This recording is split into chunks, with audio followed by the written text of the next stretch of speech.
Welcome to the latest edition of the Cheltenham Trail with Andy Gibson as we take a close look at the action from last weekend.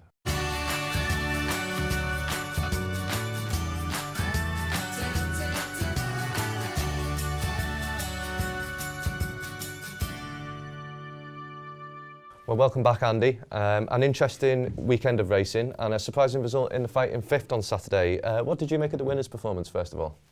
Yeah, it was an amazing performance and absolutely thrilled for the Mickey Hammond yard. First success in a Grade 1 race.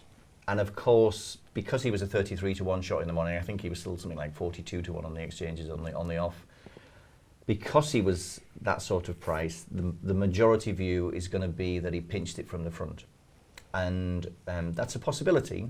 The sectionals don't really suggest that. So I think if he has pinched it from the front, it's much more to do with the other jockeys looking at this 33-1 shot, 151 rated handicapper running in a Grade 1 and thinking, well, the ground's very heavy, we'll let him get on with it and we'll do our business in the home straight. So it's possible for those reasons that they've let him go a little bit and given him too much of a lead. But we also must remember that Cornerstone Lad generally is a better horse when he's tracking the pace rather than leading. And it's also possible that he might have run out a better winner if he'd have been held onto. I'm sure that Henry Brook has got all the plaudits and thoroughly deserves them because presumably he had a chat down at the start, realised nothing was going to make it and didn't really have any choice and has kicked on and gone for it.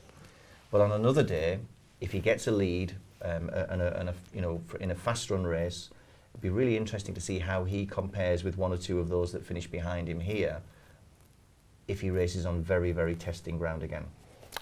Yeah, I actually thought he jumped really well in the main too, and I think it was always going to be tough for the others to make up that amount of ground on that in those conditions, really.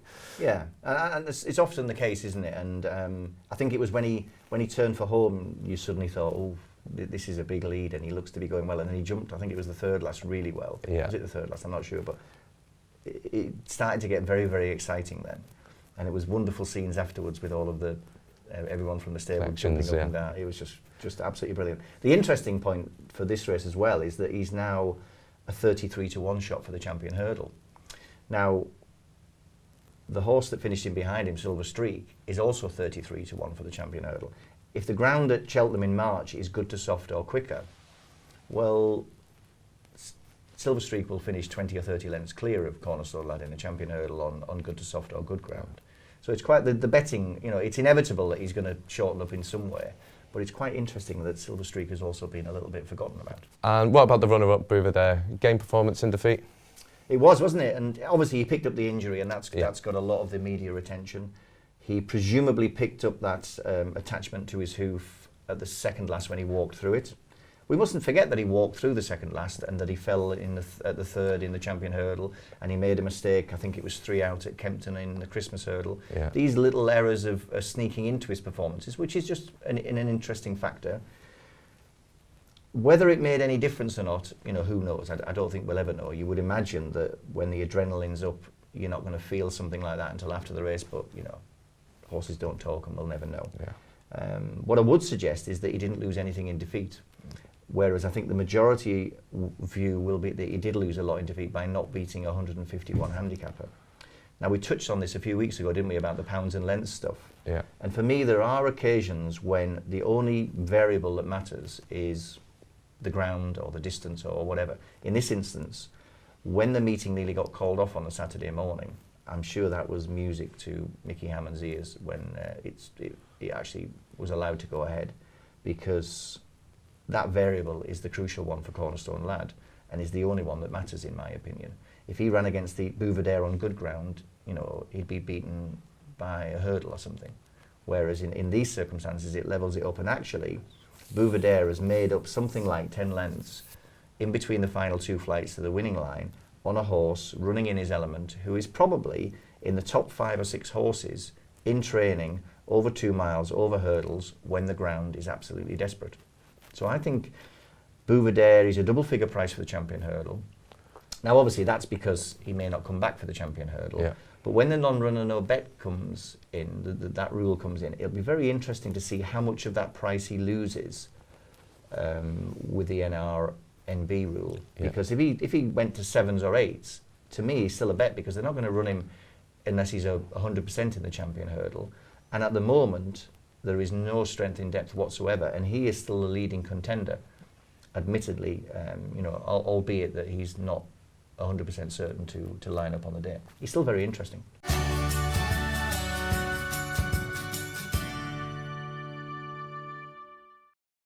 Now onto the Royal Bond, where we saw Envoy Alen maintain his unbeaten record, and he travelled really well into the race, I thought, and had the right horse back in second. Yeah, he was good, wasn't he? Really impressive. The speed he showed from 3 out to the winning line was very impressive in comparison to what happened in the other hurdle races on the card. In particular, the speed he showed from the final hurdle to the winning line. He was something like 10 lengths quicker than the juvenile hurdle in the first race. He was something like 5 lengths quicker than Honeysuckle from the final hurdle to the winning line.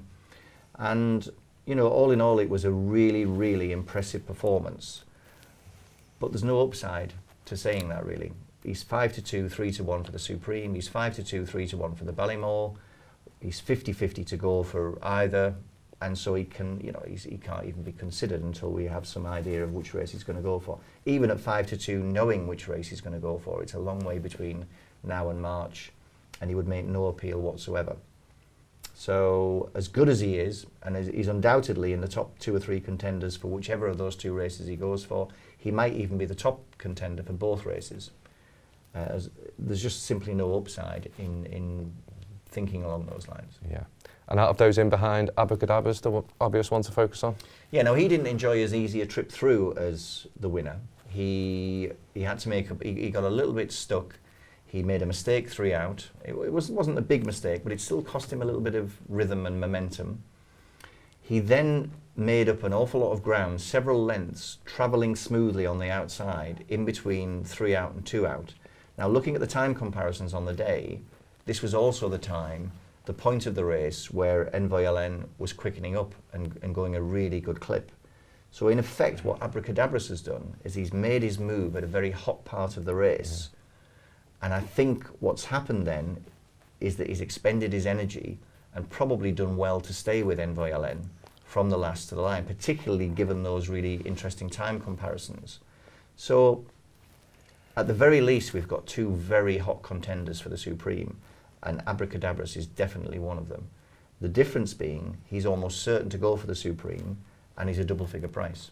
Yeah. I don't think that will last, and I think he's a potential bet for the Supreme at the moment, if you're into that sort of backing in December and waiting until March and crossing your fingers and everything.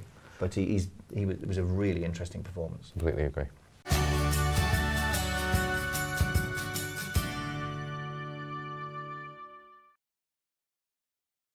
So it's a fascinating renewal of the Grade 1 Novice Chase a little later on the card, and it's a race that created much debate in the aftermath. Were you impressed by Fakir Dudury's performance, first of all? Yeah, I mean, and the Drinmores are always a great race. I really enjoy the renewals of this, and this was a good one with 2 very good horses in Fakir Dudury's and Sam Crow.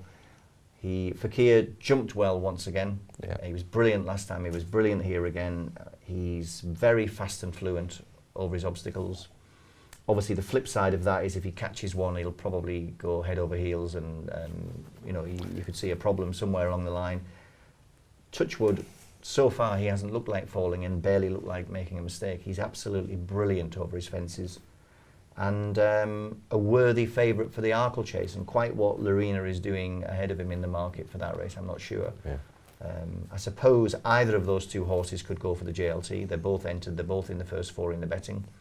But surely Lorena is the more likely of the 2 to head over a longer trip. There's far more proof in Fakir Dudury's profile that he'll handle 2 miles at Cheltenham in March, and very little in Lorena's profile to suggest that she will. So I think he's the worthy favourite for the Arkle, and it was another stunning performance. And I thought Sam Crow was going best when he came down. Do you think he would have won the race? It's very possible. Obviously it's a long way from home. I think Gordon Elliott said something like, well, both jockeys probably thought they would win, and that's what jockeys tend to think when something's happened a couple of fences out. We'll never know, but what you can say is I believe the betting on the exchanges was something like 1.26 in Sam Crow's favour.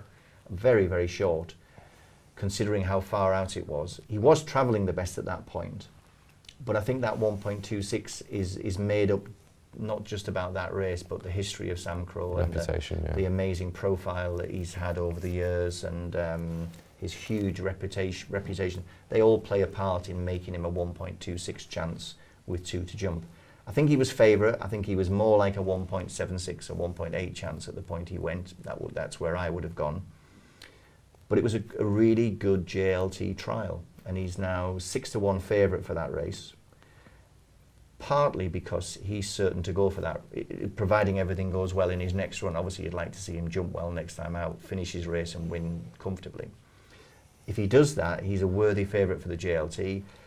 He'll head there, whereas 2 of the other 4 horses in the market, 2 of the other 3 horses in the top 4 in the market, Fakir and Lorena, as we've mentioned, might go for the Arkle. And the other horse in the top 4 in the market is the leader of the British contingent, according to the betting at least, Black Op. Now Black Op isn't in the same league as Sam Crow if Sam Crow is in form. So actually I think you could make a case for saying Sam Crow is a very attractive looking 6 to 1 for the JLT in a race where there will be very few options on the day. If he gets there in one piece, I suspect he'll be something possibly shorter than 2 to 1, I beg your pardon. And the only reason he won't be shorter than 2 to 1 is because he might be something like 11 to 4 joints with Lorena or Fakir Duderis. But he's 6 to 1. As long as nothing goes wrong, that will prove to be a very big price come March.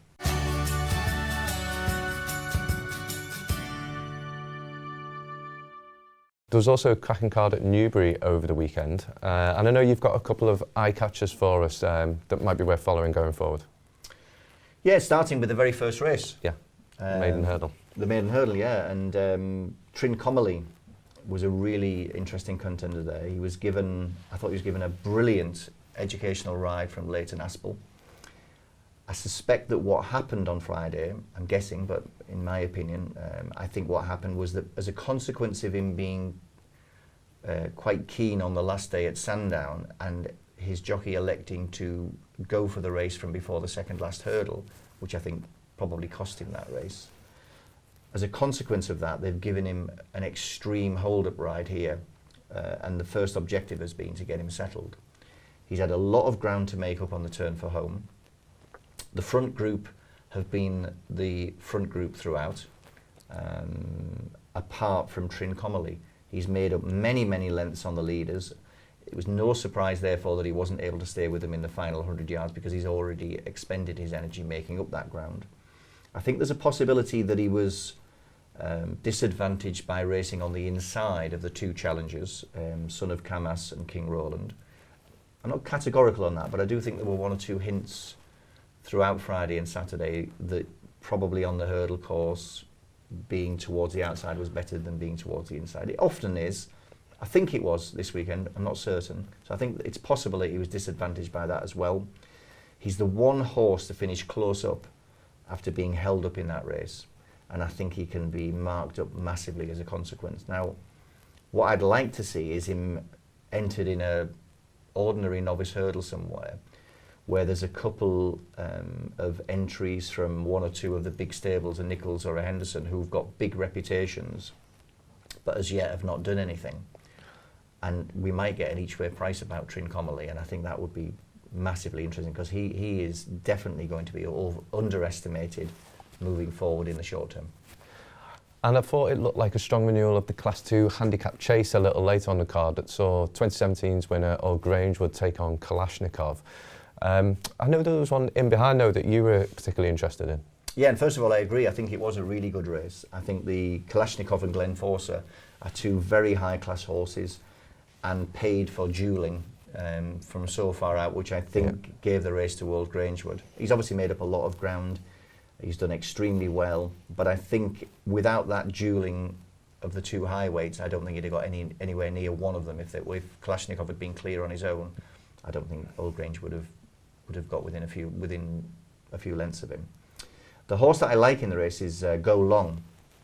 Now, the reason I like him is because the ground on Friday on the chase course, I think it was given as something like soft, and I'm fairly confident that it was nowhere near soft. I think it was actually nearer good than soft. It certainly was quicker than good to soft. That certainly wouldn't have suited Go Long. He wants soft or heavy ground. I think he stayed too close to those two very high-class horses. He was bottom weight, I think, running off 129 and trying to stay with these two very classy animals on ground that would have been far quicker than ideal. He's really interesting if he comes out in the next few weeks, competes on proper soft or heavy ground, and particularly if he's dropped in grade. He's a really good jumper. I think he's an extremely well handicapped horse. He's got a very interesting history if you take the time to go back and watch a few of his runs. I think he's extremely well in, and if he gets his conditions, he's going to be very hard to beat. Was there anything on the Saturday that was of any interest to you? Yeah, I picked out one horse. I think he's a fairly obvious one. I think Go Long is probably less obvious, but Mr. Pumblechook, who finished behind the Cashel-man, is probably very obvious. But nevertheless, I still think he's worth a mention. He came from a long way back on the outside of the field. 9 times out of 10, his jockey may have been attributed with giving him a very good ride, but he's come round the outside, he's got to the front of those horses, and then suddenly probably looked ahead and seen the Cashel-man still 10 lengths clear. I think the Cashel-man has probably half stolen that race, and Mr. Pumblechook has got away with a £3 rise on account of being beaten by 10 lengths by that one. So I think he's got away with one. He's versatile on the ground, and I think he's probably a well-handicapped horse, and he's going to be of interest to me in his next couple of runs.